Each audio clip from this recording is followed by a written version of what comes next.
Oh shit, guys, we in the elevator. Let's go back again. Episode 21. Though I sure am fucking gutsy, especially with what I'm doing. I'm breaking a lot of laws here. I'm also putting Isabella in a lot of risks. Best thing that can come out of that is Isabella's right all along. Worst case scenario, we all die. Oh, 1, someone finds out Isabella's involvement in this and her boss fires her. 2, I find evidence that would implicate BRC or Luke Wright in a crime, and my meddling, if not careful enough, makes it inadmissible in court. Though I'll be honest, I strongly prefer losing my job or facing Wright over some spirit or ghost or whatever it is. I could always work around the problems with the farmer. Isabella could always also find a better job. BRC never did pay her properly. But fighting off a phantom, how does one even do that? Do guns even work with them? Yeah, not going to happen. But tonight, I'm here to fix things. I'll do it without leaving a trail. All the better. Good thing that's what I'm good at. But I'm in a spooky fucking elevator, dude. Oh, okay. What I'll probably never be good at is finding... Oh my god, but seeing Isabella small from beyond those... beyond those doors, it's difficult to not try. People who have never looked beyond her smiles will never know, will never understand. Hell, even Rebecca's probably not yet aware of this. I get it. We have other problems at hand. I've done the same thing plenty of times to protect myself, after all. But it's in her eyes when she glances up at the few light raps I give the door. She wastes no time in leaving the mess papers on the table and opening it for me, though even her confusion as she takes in my presence barely hides it. Seb let you in? The rough edge, her voice rings a whole different tune now that I'm aware why. But knowing is different from hearing it straight from her. Can't simply bring this up, can I? It's not a topic suited for casual conversation, and I doubt she wants to talk to me about it. As much as I want to help, there's a distance between us I'll never be able to cross. Once there wouldn't even be there if it wasn't for me. Perhaps if I had more honest years ago and less of a coward, I might have been able to. Figures, I could even do that with the one person I keep telling myself that I care deeply about. What can I say? I'm a very charming person. To a rock, maybe? This is the closest we can get to it, I suppose. The light banter, the fleeting glances, or sometimes the long bouts of silence. And it's enough, for me it is, because even without words, there's comfort. With her, it's Must easy. be a pretty cool rock then.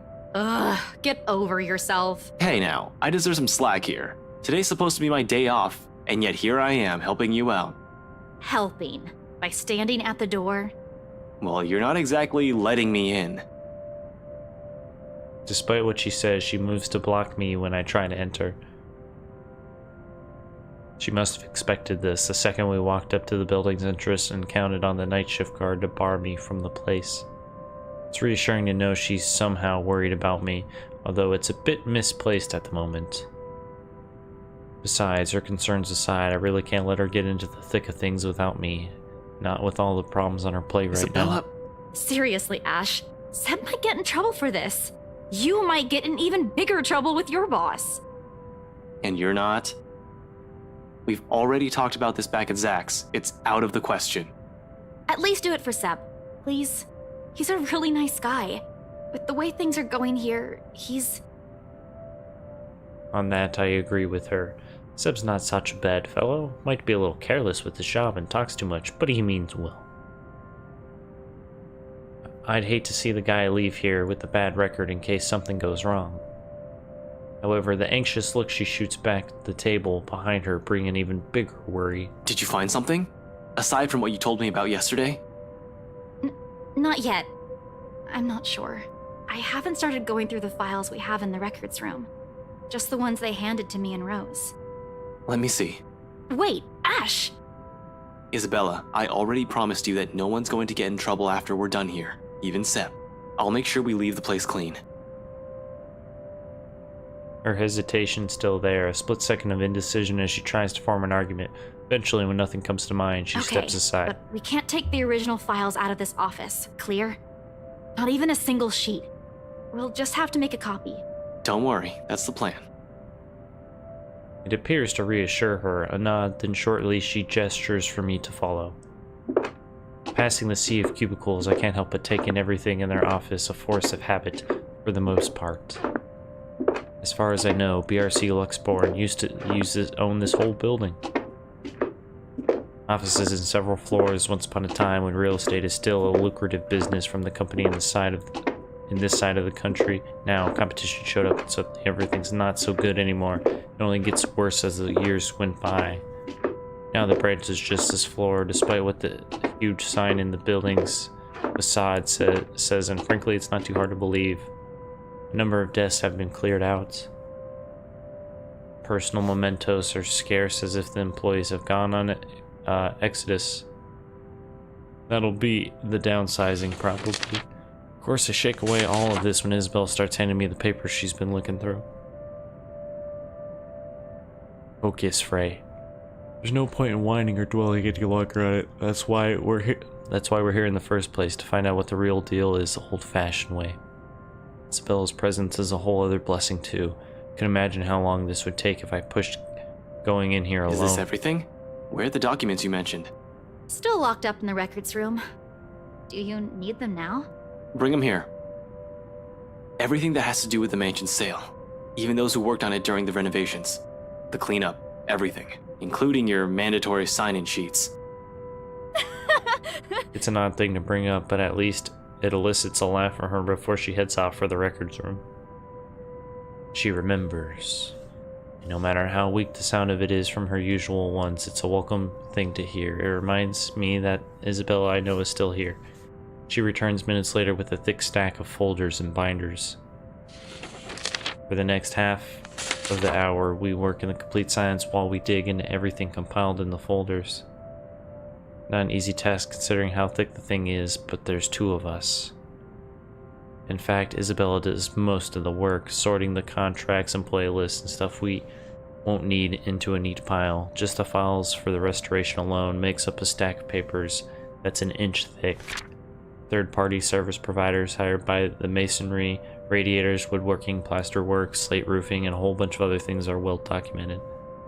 Hell, every single contractor who worked on the project were listed individually, even if they were just there to do the plumbing.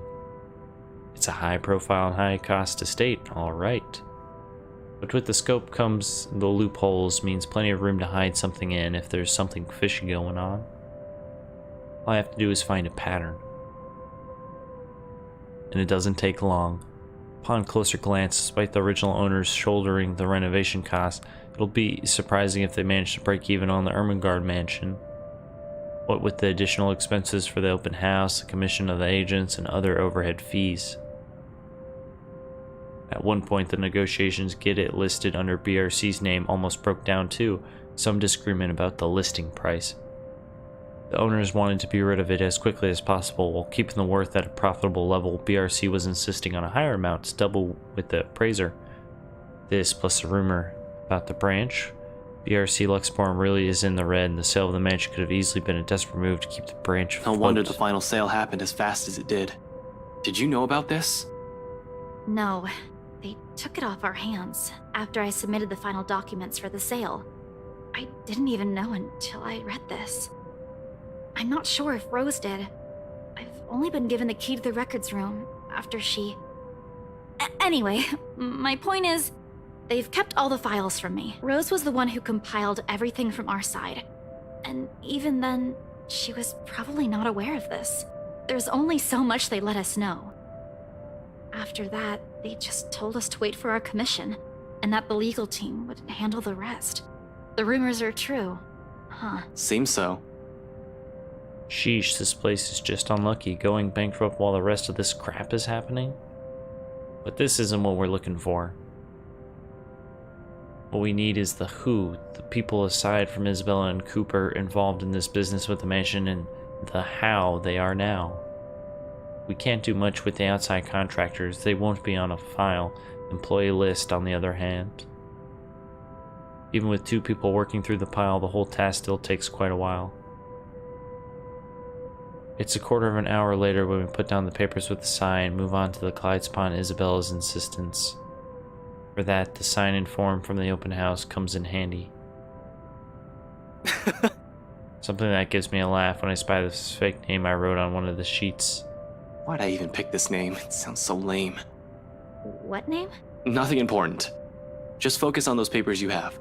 We need to finish this soon, before Seb suspects anything. She snatches the paper away before the thought of hiding it occurs to me.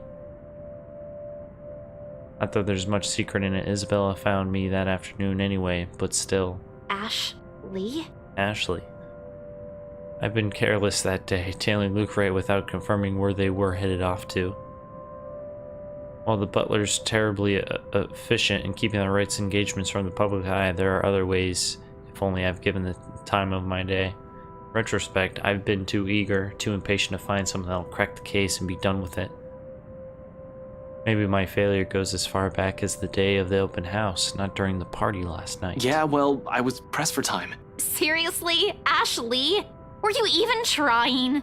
Oh, come on. You didn't even notice I was the one who wrote it down. Of course I wouldn't. Only an idiot would use his real name. It worked, though. Admit it. It's genius. Who would have thought, huh? She responds with a roll of her eyes and drops the matter entirely by shoving the paper back to my hands. We lapse back to our respective tasks afterward, wordlessly skimming through everything. Read, set aside, get another one. Looking back at the sign-in sheet, I spot Luke Wright and Hannah Wright listed up top. Not that I don't know about them already, of course, but scanning through the list, a name immediately comes to my attention. Madeline Williams. Something wrong? Huh? No, just that I remember this girl listed here. She frowns, moves her seat closer, and takes a careful read at the sheet. There's a long moment before she speaks up again, but from the way she tenses, she appears to be expecting the worst What already. about her? She was with me, in the group following Cooper, when we toured the upstairs part of the mansion, I mean.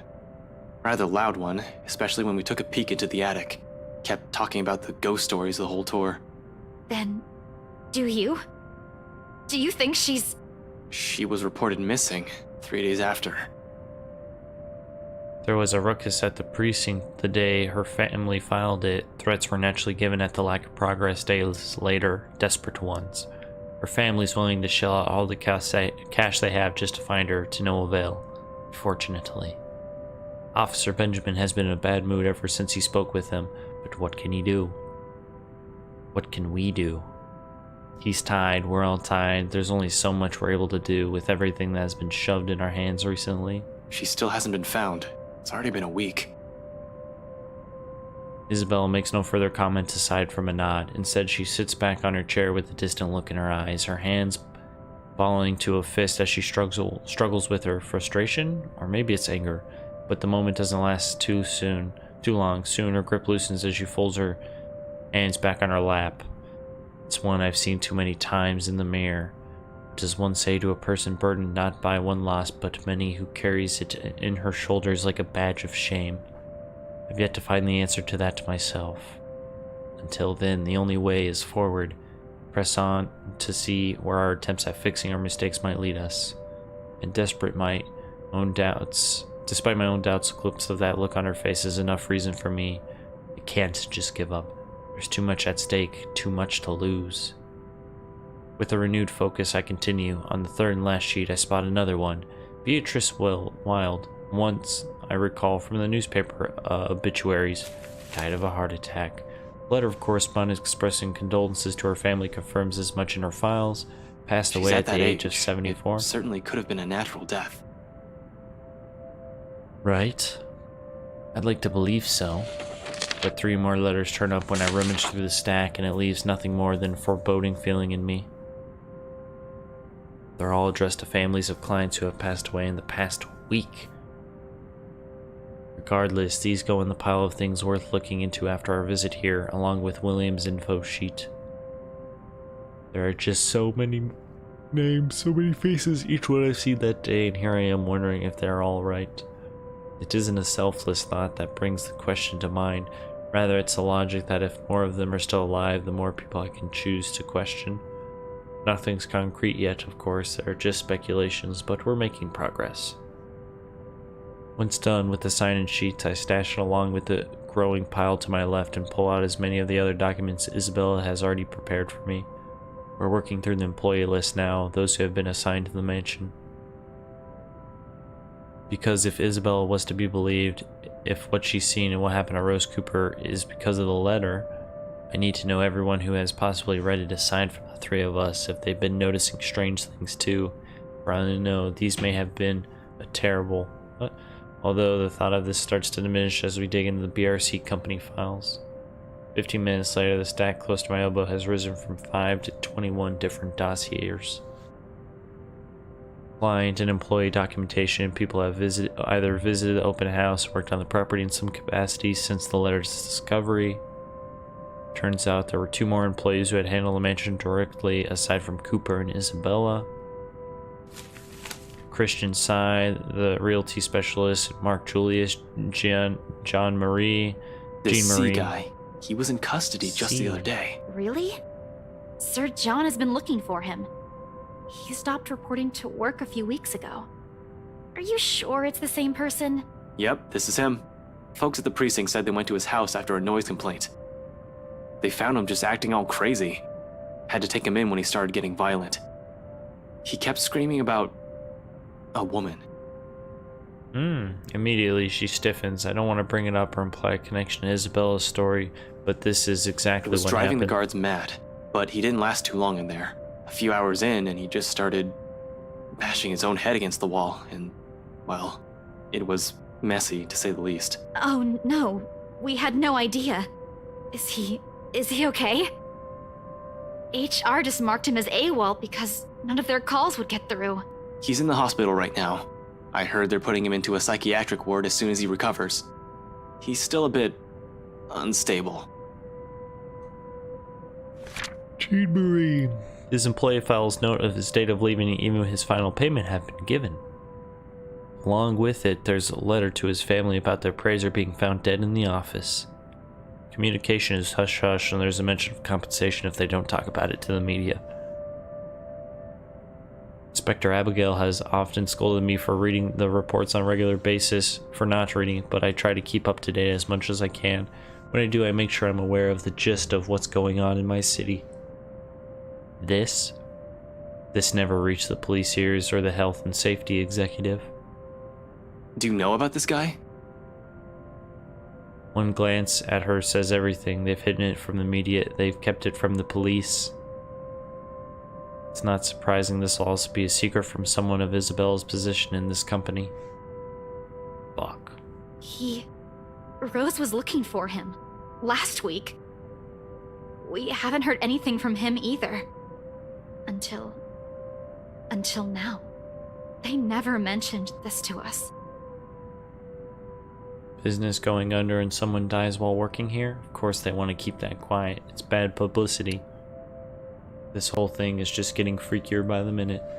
Nevertheless, I hand the files for Isabella to make a copy of. The pages with their names, addresses, and contact numbers will do. We'll start with the ones who live within the city. Sometimes there are things that you can't really just brush off as a mere coincidence. In my line of work, once a pattern pops up, it's only right to be suspicious. Especially the thing with Psy. It hits too close to stuff of my all own of this? friends. It's considerably thinner than the one she brought in, yet somehow the way she hugs the folders close to herself makes it seem heavier. Like she's hanging onto it in the same manner one would latch onto Only a the lifeline. noteworthy ones. And those that might still be alive might. She doesn't need to know that. We can't check the outside contractors, but the guys with the direct connection to BRC and the people who attended the open house should be enough. We don't have time to see how everyone's doing, especially if what you said is true. For a second, she appears about to argue, then quickly decides against it and hides it away before anyone reads the question in her face. Then, in two abrupt motions, she turns towards the copier and gets to work. Soon, only the machine's constant thrum fills the air around us while I keep myself busy cleaning up the mess we've made. The lack of talk is awkward, to put it mildly, disturbing at worst. Gotten so used to letting her just babble away whenever it's just the two of us. I could tell, however, she wants to do more. She wants to fix this mess herself, and the desire makes her antsy. But at the same time, she's learning how not to be impulsive or stubborn, exactly as I've told her yesterday. Or maybe these so-called changes have always been with her. Dire situations have always pushed people to change, after all. Although seeing this happen in front of me only makes it difficult to find the proper things to say. In an atmosphere this tense and charged, what is left for the two of us to talk about?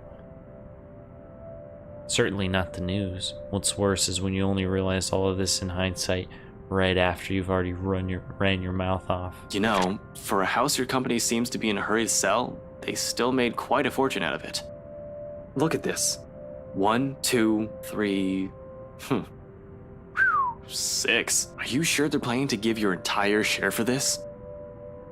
This isn't a small amount, especially given the usual cut.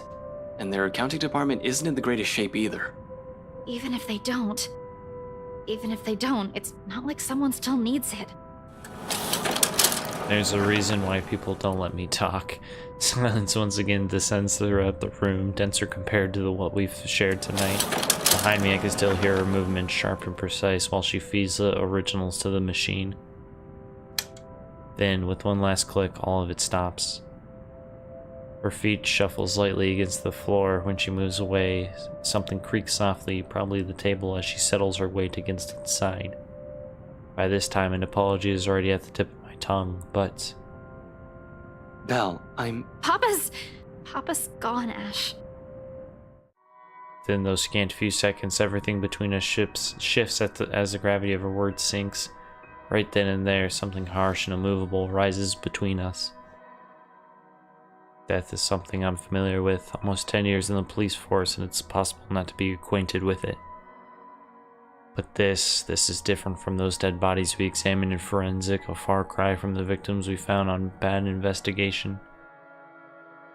Those I could easily distance myself from, no emotional attachments, no need for pretenses. Yet somehow I still find myself grasping for things to tell her, any words of comfort that'll dull the pain. Because even without looking at her, her grief feels palpable enough, her pain, an immutable weight hanging over us. So gently, I offer, just stay busy. Tell me about him. You wanted to talk about it. Tell me a great story about your papa. When? Huh? When what? Your dad. I mean, when did you find out? She doesn't answer. Not immediately, anyway. For a long moment, the hush simply stretches out before us, spanning across the seconds we let pass while we're both simply standing there, waiting. Haha! This is the right choice. Why the fuck would I make... She wants to talk about her papa. That's no way. Eventually, she exhales, lightly muted enough that I might have missed it had I not been paying attention to her every movement. Yesterday, around 3 in the afternoon there, Mama called. She told me he passed away in his sleep, and I guess I can take comfort in that, huh? That Papa wasn't in any pain when... She trails off, releasing another ragged breath hidden underneath her chuckles, each one mirthless, heavy with nothing but sorrow. Then she falters into silence, and for all my attempts at lightening her burden, I'm suddenly at a loss. Reassurances can only do so much when her only reason for staying here has suddenly been taken from her, a hope yanked from under her feet right after it was generously given. Without that, without the one person who pushes her to endure these, all of the shit she's going through, means nothing but a struggle. What does one say to a person fraying at the edges, slowly wearing thin and breaking? Are words even enough? What right do I have anyway? I cannot give her anything apart from lies that changed me as a person, an affection she may or may not even want for herself. Because no matter how easy she has wormed herself into our lives, how immutable her presence has become, her own heart will always yearn for something else. Tell me about for home. Huh? About what? Your dad. Tell me about him. Anything. Just talk. Say anything you want. Doesn't matter what it is. I'll listen. Silence again, as if she's testing the weight of my question for what purpose it is for a reason even I can't say right now. After a while, though, she starts, reluctantly, her voice hitching, faltering and stumbling on each syllable as she chooses her words.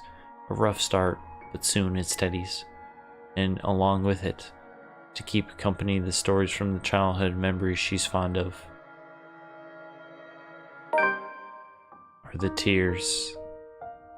Despite this, and the spite of grief choking her words off, the hurt closing her throat, and the sobs racking her lithe form of release, she tells me of her father, the very person who named her, how she looked up to him, how she was a bit of a tomboy growing up in her attempts to imitate him, and how the man encouraged her to pursue what she really wanted.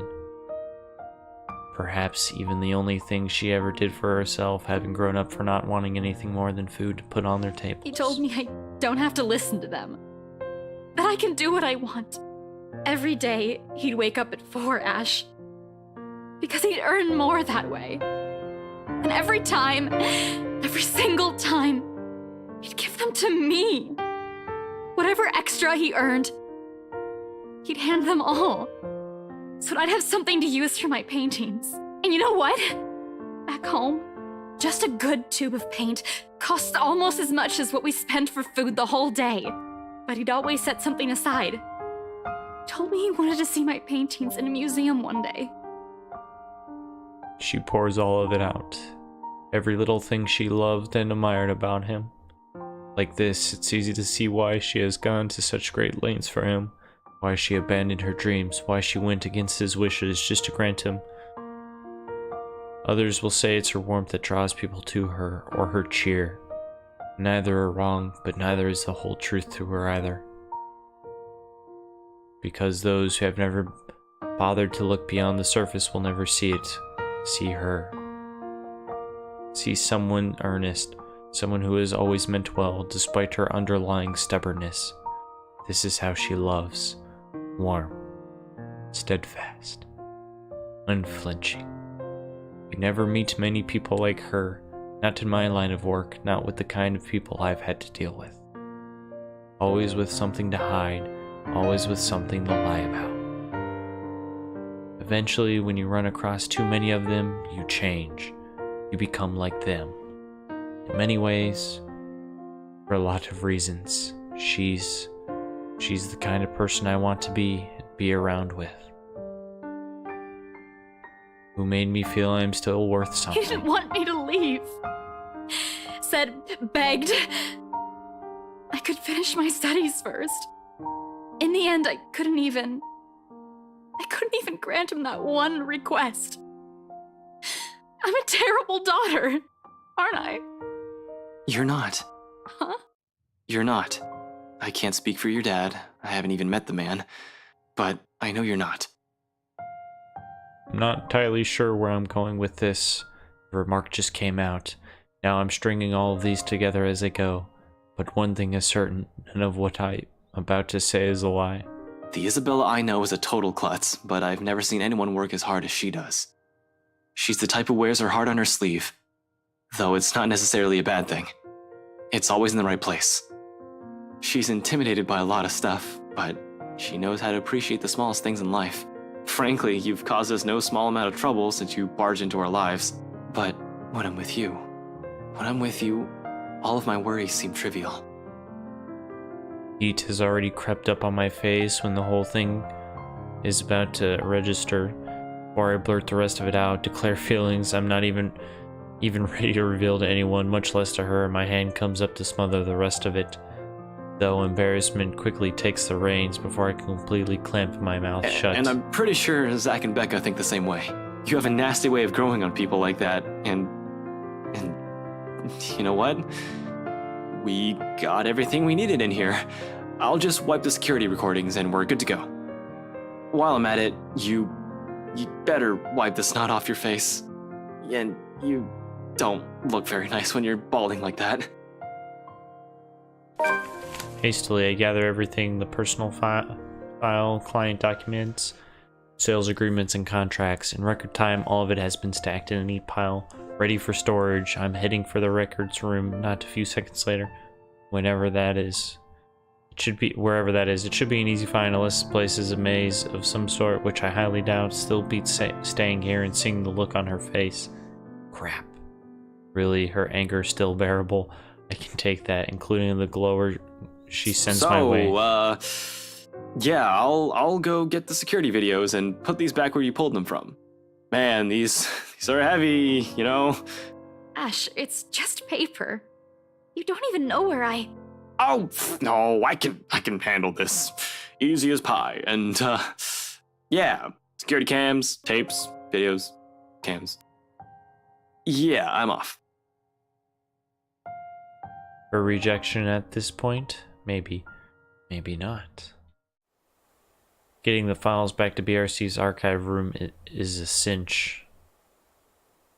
With the documents back in their proper places, I locked the door behind me, tugging it twice just to make sure. Now, on to the next order of business.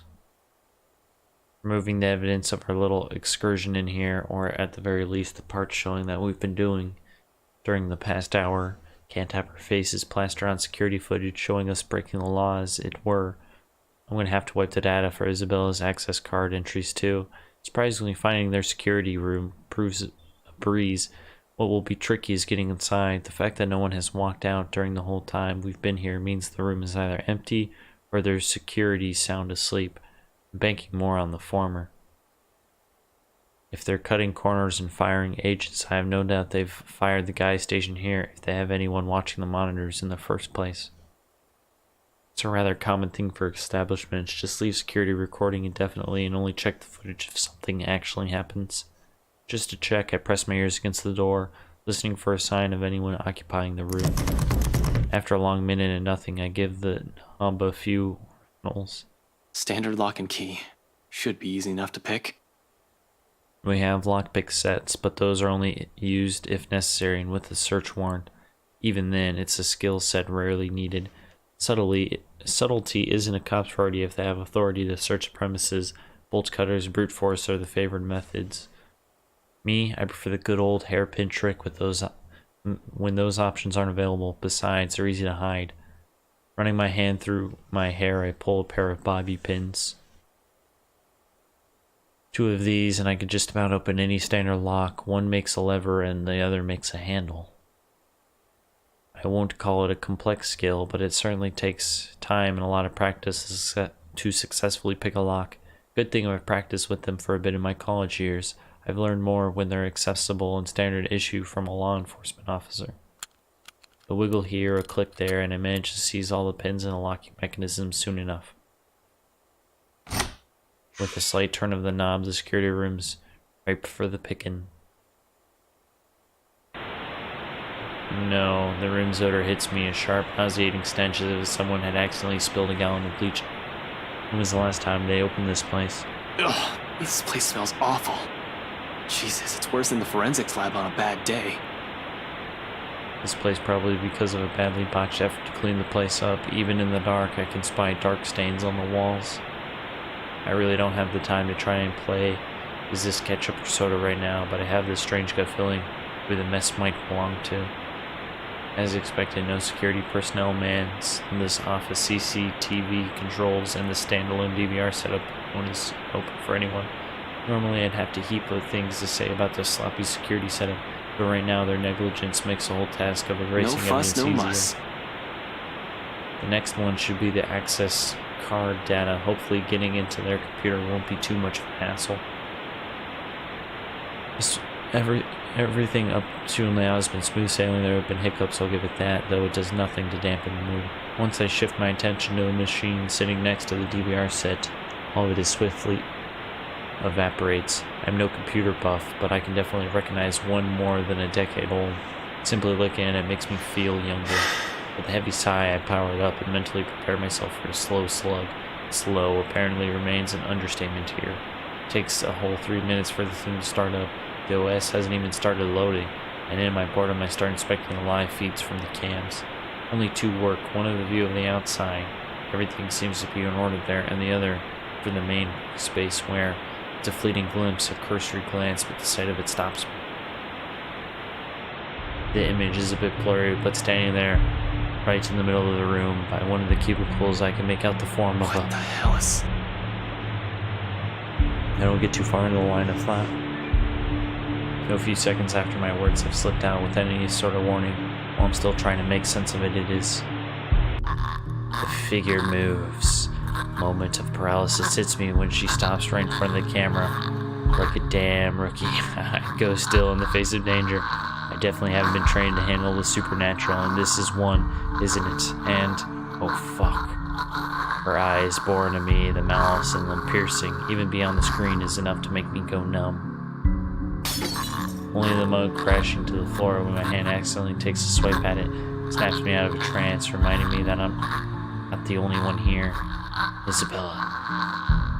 It seems she hasn't noticed anything. Am I the only one seeing this? In any case, whatever's happening, I have to get her out. Gathering my wits, I quickly reach for my phone. It takes but all 2 seconds before she answers, but there's no time for relief. Ashton? Did you really have to call? We're practically on the same floor. Get out of there. What? Why are you... Out. Get out. I'll meet you in the elevator. You're creeping me out, Ash. Just get yourself out of that place, now! Without second thought, I back away from the controls from the room, ready to be done with this place. But before my foot even moves, she disappears. Son of a... Oh shit. Instinct instantly takes over. My hand quickly reaches for the gun at my side, only to meet empty air. A mistake that cost me a few precious seconds while the paperwork I brought with me threatens to scatter everywhere at the same time. Gathering everything in myself once more, with no weapon to protect myself, my sense of self-preservation kicks in next and I lunge towards the door. I sprint across the office without daring to look back. Isabella is already waiting in front of the elevators by the time I make it out of their office. Worry creases her eyebrows upon glancing at me, but I don't have time to answer the questions in her eye. As soon as I reach her, I grab her arm, practically throw the two of us into the open elevator, and slam the button for the ground floor. A sigh of relief escapes from me when the elevator starts its descent. The clicking noise fades off into the distance. Besides me, Isabella shifts, moving a stack of papers under her arm while she takes in my appearance. Concerns in her eyes, though all I offer her is a small gesture of my hand while I attempt to compose myself. Breathe. In, Why are we in out. such a hurry? We need to get out of this place. Did you get everything? Yeah, it's all here. But really, you don't look too good. What's wrong, Ash? I'll be fine. I was in the security room. From the monitors, there was a fucking... The rest of what I say dies on my tongue when the elevator stops and the doors open to the garage. There's a moment of pause while we both take in our surroundings and confusion's understandably there. Oh, come on! They should just replace this whole thing. No, I'm quite sure I pressed for the ground floor. Right? But it's just, as Isabella said, the elevator always did have problems when I visited in the past. Often she becomes so angry whenever we try to get to her floor, and she'll have to repeatedly smash the button for the elevator to even move. That was always good for a laugh. I wasn't too worried then. Now, from the distance, god damn it, beyond the light's reach, the noise echoes in my ears along with the rapid pounding in my chest. Isabella stiffens as her eyes grow wide at the sound. Gingerly, she reaches up to grab the helm of my sleeve and grips it hard, tight enough for her fingernails to dig through. Her eye searches wildly for the source of the sound while I stand protectively in front of her. Ash, did you hear that? Anyone there? I can hear you moving from here. Show yourself. No response. No response, only the soft sound of something scurrying around the floor and the walls in slow, deliberate movements, faint, though still audible enough in this hush, till it stops. A moment. We need to go, Ash. Uh-huh. We have to. Jump scare. And then... Oh, she's pissed. And then I'm certain it is my imagination. I'm feeling a quick time event. Against my train, my whole body freezes. And still mid-press on the button, eyes growing wide while waiting for any sort of movement from further back, and ears strained for the source of the sound. Can't even offer Isabella any reassurance. Much as I hate to admit it, dread has seeped into every nerve in my body. Let's go. The blast elevator still won't work. This isn't in my fucking training manual. Ash, Ash, we need to leave. Oh shit. I know that sound. Ash, please, get the elevator. There she is. Another series of shuffling around the ground, a laughter, and all of a sudden she's there. Here she comes, like a twisted spider. She stares at us, a look of hunger in her eyes. The venom twisted manner, she smiles. A glee she has well earned with her damn files that have dropped right on the spider's web. Oh, damn flies. I'm sorry. Ashton! Damn it! Damn it! Without warning, she moves, mocking me with each unhurried crawl she takes, knowing I'm at her mercy. Fucking hell! Ashton, the door! The door! Our lives are in the hands of a crummy elevator, literally hanging between life and death. Not going to die here. Not in a damn elevator. Oh, wait. Escape from the ghosts. Oh.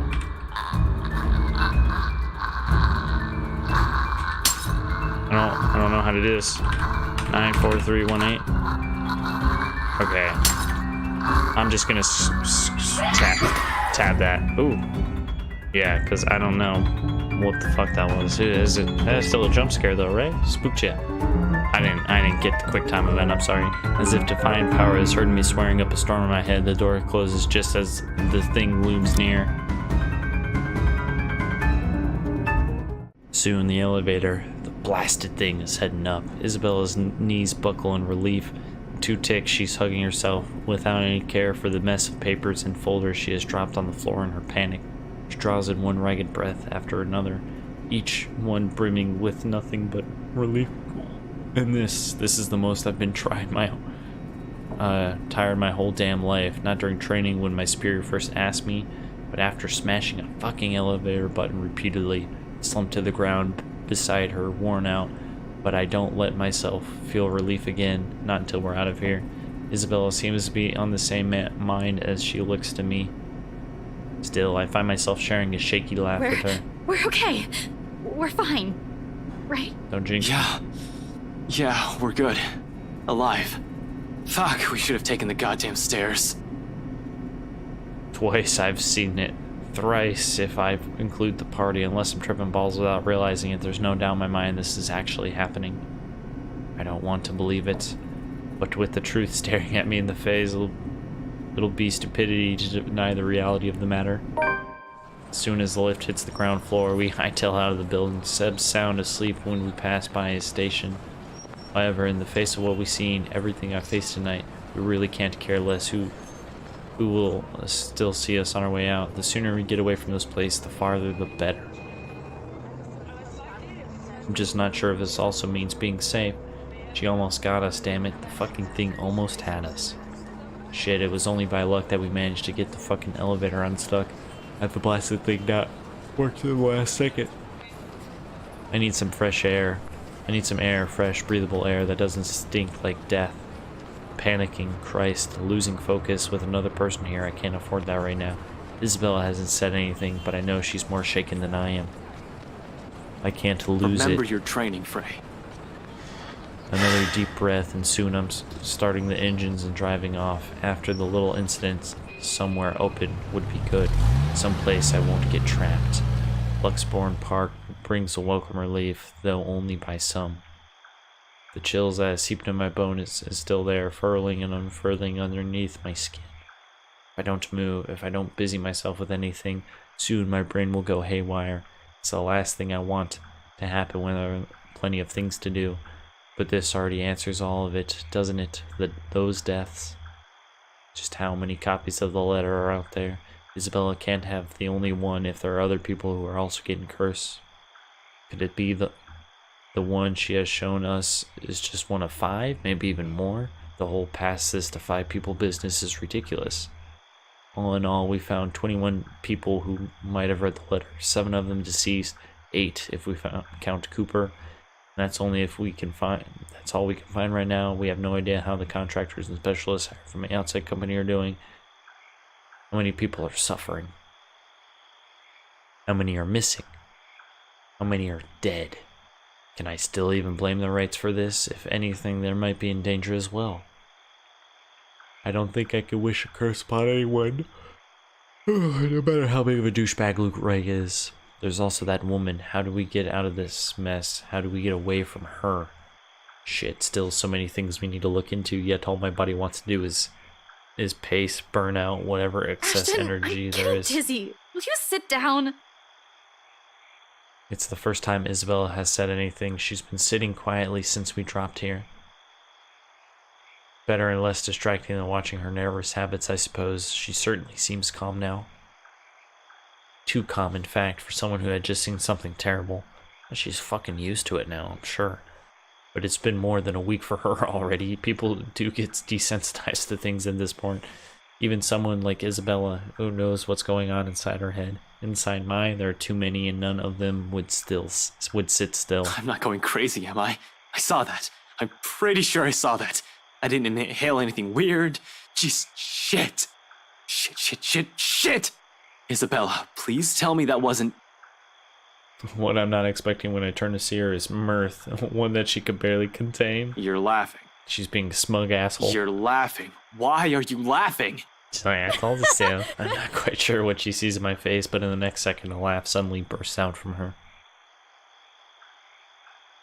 I'm so sorry, I just seen the look on your face.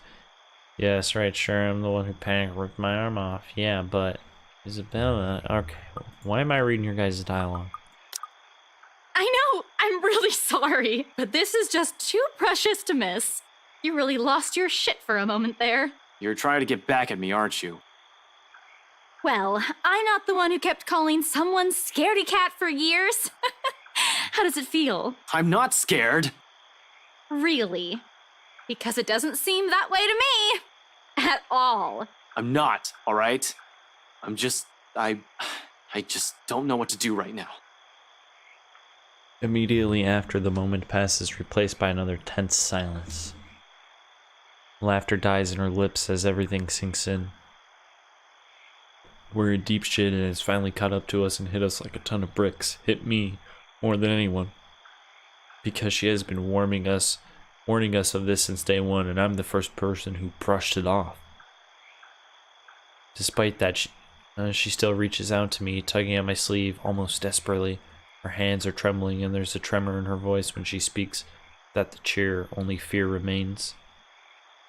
One that she has been burdened with from the beginning. Still going to do something about it, right? Not just stand around and let that thing get us. Unexpectedly, she leans her forehead against my arm and her grip on my sleeve tightens. There's desperation in there, a quiet Don't wanna plea. lose anyone anymore, Ash. I wish I could give her that promise, but with so many unknowns, so many things I don't understand about this, how could I? Why she still trusts that I can do something about this baffles me. It also feels wholly undeserved considering the way I've treated her. Yet despite my reluctance, I find myself returning her hold in kind.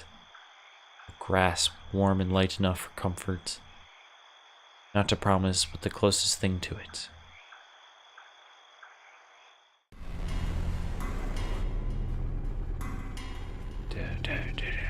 Darkness blurs the edges of my vision. Black tendrils twist and coil around my limbs. Soft footfalls echo from the far distance, scurrying, scampering, moving in an odd rhythm with the sharp, piercing notes of her laughter. The scream threatens to burst, but my throat closes off. Ever so slowly, a chill seeps into every nerve in my body, washing away every sensation in me, apart from one. There is only fear. Once again, her laughter echoes, a sound both bitter and unforgiving. It's the last thing I hear before she reaches me. The ground trembles, the world slows to a stop. Morning breaks on a blurry mess of vivid shapes and colors. Oddly, there's no feeling of terror or confusion gripping me, despite the vague images that had driven me from sleep. Awareness kicks in shortly, though slow and sluggish. I blink away the last remnants of unconsciousness from my eyes. The early morning light already streams from the open windows when the memory sets in and the room finally comes into focus. Isabella's apartment? Pushing myself up, my eyes wander idly towards her prone form. She's hunched over the coffee table, both her arms under her head while she continues to rest. then to the chaos of papers and folders we've left scattered over it before sleep had claimed both of us. We've bunkered down here last night after both our nerves have calmed down. Mine, for the most part, staying together was an unspoken invitation. And anyway, I'm pretty sure neither of us wanted to remain alone when there's that woman. She's still one in the first place? One that we normally call human? Can I still feel guilt? Does it understand Fuck. pain? I'd rather get charged for breaking and entering than mess with whatever that thing was any day. Not that thinking about this still matters when all of our lives are in her hands. She's dangerous. If we don't do anything about her and this curse, we'll definitely be pushing Daisy soon. I can't let that happen. I've dallied on this long enough, left all my friends in harm's way after the warnings they've all given me. Besides, beneath the terror and the adrenaline that keeps me running, knowing what lies ahead for Isabel, the paper sitting on the edge of the table calls my attention at this light against my hand when I reach for it. It just caught my eye the night before, but with the lot we still need to go through, I've simply ignored it. The logo emblazoned on the top of the page, however, provides this paper with a whole new light, not for me, but definitely for her. A scholarship grant, huh? I've only ever heard her talk about this once or twice, completing her degree, that is. She rarely goes about it in great detail, preferring to keep it to herself. Perhaps it is the fact that she's already too old to be chasing after it. It has been 5 years after all, but I've caught enough snippets of conversation between her and Zach to know she's never given up on it. Despite how things have panned out with her father, she's one step closer to a part of this. As silly as it may sound, coming from a friend, I'd like to give her a chance to have this. Whether this means stepping out of my comfort zone and figuring out what the deal with this curse is, I'll do so. If only to see the same smile on her face from that time again. These days, the only moment she seems to show is when she sleeps, like right now, no matter how uncomfortable she appears. A smile of my own forms despite this when I glance at her sleeping form again. She hasn't moved since, her shoulders rising and falling in a slow, even rhythm with her breathing. You won't think she has any problems this way. If only that were true. Sighing, I place the paper back where I've gotten it carefully so I won't accidentally wrinkle or damage it in some way, and finally push myself off my makeshift bed. Isabella shifts when I carry her off from the floor and over to her bed, but she doesn't wake, simply tucks herself comfortably under her sheets. Briefly though, she mumbles something to herself and draws in another deep breath. Becca, Ashton's being dumb again. She drifts back to a deeper state of sleep after, like it hasn't been interrupted by the slightest movement earlier, but the small smile on her lips remain. When I find myself returning in Who kind. sleeps like a rock now? It's better this way, better to leave her to her dreams for the moment, which I hope are better than the ones I've had. She'll have time to worry about her problems later when she wakes up. For now, this will be another thing I don't want to take away from her, a moment of respite, no matter how fleeting. She deserves it after everything she's been put through, what I've put her through. In the meantime, I still have 2 other people I need to check with. Isabella will definitely get in a tizzy if I don't check on them. Full Luxborn air meets me upon stepping out the hallway. Not unusual itself, this is what Luxborn weather is supposed to be. A bit cold, damp for the most part, and more often than not terribly drab, with an occasional sprinkling of rain every few hours. The sky's still clear, but I'll give it a day or 2 before the weather takes a turn for the worse.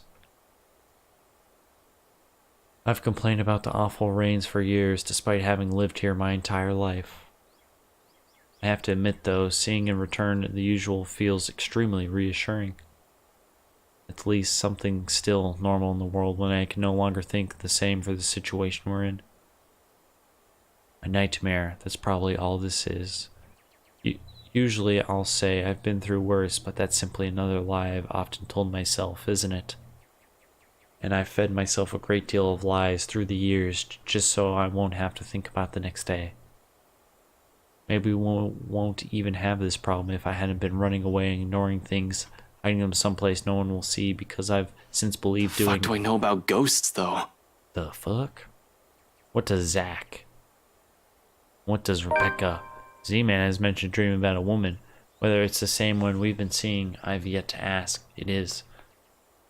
Bottom line, he likely knows as much as I do about this. Hell, Rebecca's probably in the same boat, grasping for anything that might provide an answer, a way out of this. What can any of us do when all of us lack any understanding of what's happening? One thing's clear about this, however, that thing is after us because of the letter. Both Rebecca and Zach have seen it too. She will go after them as well. Yet here I am, walking up Becca's door one slow step at a time, a stalling tactic to allow myself some time to put the mess in my head in a better order. How to phrase this when there's 90% chance she's still pissed about a whole different matter. She's still alive. It's the only reason we didn't check on her last night, aside from the ungodly hour Isabel and I arrived. Well, only her alarm her by showing up in her home in the middle of the night, acting like babbling lunatics, and her anger can't quite last. These days, it seems like she can only forgive if Isabella, but even with her, Becca's fuming still takes hours. I ran my hand through my hair and straightened out my jacket before knocking, once, twice, and three, just to be sure she heard me, even if she's asleep. She's usually awake by now. Hey, Becca, it's Ash. Open up. Don't tell me you're still in bed. Seconds tick by. No answer from her, and dread is starting to creep up. I've been trained to handle dire situations, but the feeling has been doing that quite frequently since last night. My mind begins to anticipate the worst, and the next minute concern is mixed in with my thoughts, and I bang my fist on the door, louder this time. She'll definitely be livid, but I'd rather face her wrath than a dead body. Becca, it's Ash. There's something we need to talk about right away. Open up. I know you're... Your girlfriend left early this morning, pretty boy. So if you could do us a bloody favor and shut up, that'd be real fucking polite. My hand pauses short of landing another heavy knock. From the other unit, Rebecca's other neighbor peeks in through his door, though I see nothing but a bundle of blankets. I'll say they need help from being devoured by their sheets, but it sounds like he's just fine. He's a huge asshole too. Course of action, so people like him won't ruin your day. Act like the nicest person on the planet. It's done me wonders when I was a rookie patrolling the streets. No need to match his temper. Oh, did she say where she was going? I don't know. She said something about meeting someone or something, in case Filipina girl over there asks. Well, what am I, her keeper? You know some people want to sleep in on a bloody Sunday, so keep it down.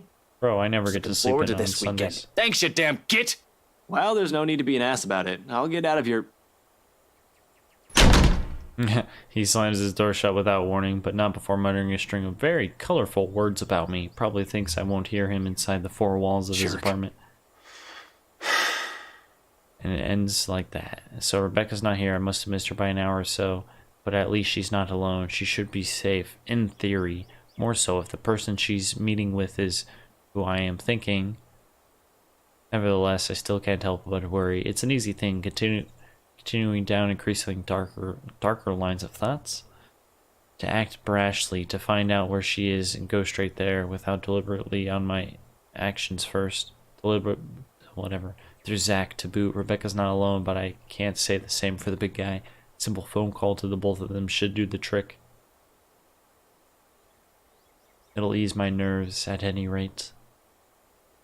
It's better than rushing over to Zach's place or assuming Rebecca's whereabouts and finding out that they're not where I've guessed they should be. Assuming the worst will come next, which I'd rather avoid this early. Any other reason I won't bother them, but an emergency begs for urgency. This is one, right?